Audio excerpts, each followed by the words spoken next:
meron tayong Toyota Rush. Yan.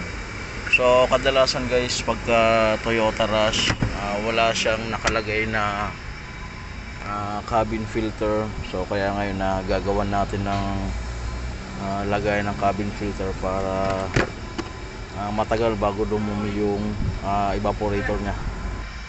Guys, so tatanggalin muna natin to. Ganyan lang naman yan. Yan. Okay na. Tapos guys, so ito yung kakatingin natin para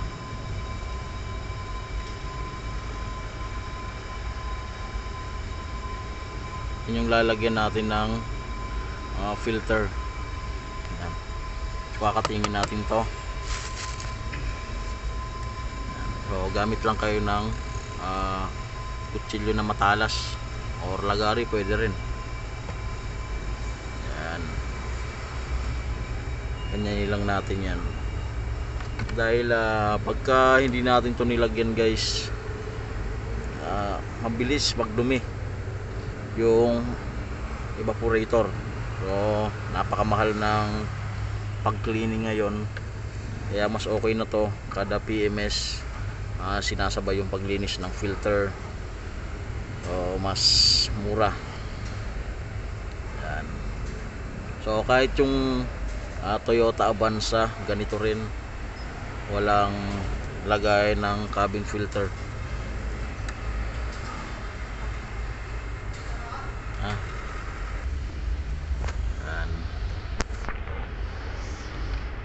So ito guys, merong takip nito na nabibili sa online, sa Shopee mayroon din to.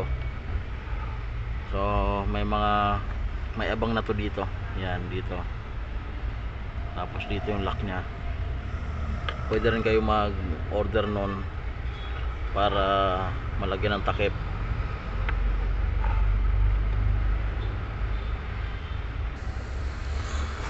Yan. So ingatan nyo lang guys para hindi mabasag.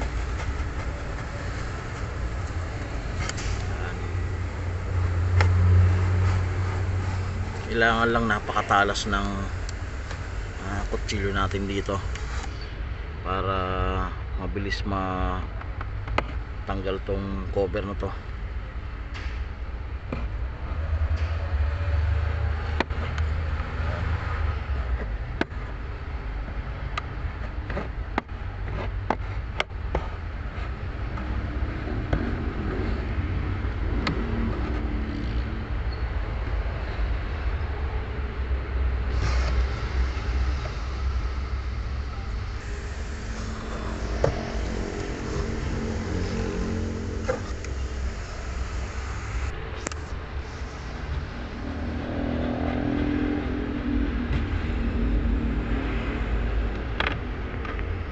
Guys, so yan yung lagayan nya.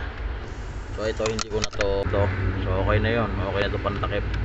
Kung nasa inyo, pwede rin kayo mag-order sa online, may mga nabibili naman takip nito para mas magandang tingnan. So ito papa-orderan na lang natin ng bago. So pansamantala ito muna. So kung makikita nyo guys, so ang daming alikabok dito. Yan, alikabok. So kung walang filter, talagang papasok to dun sa evaporator. Yan.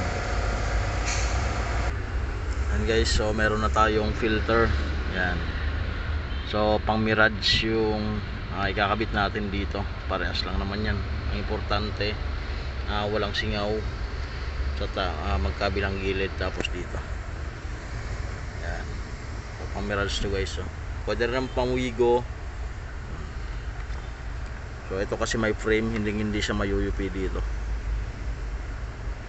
Ayan. So talagang napakaganda. Si Ibet naman tinawag niya. Ayan. Okay na.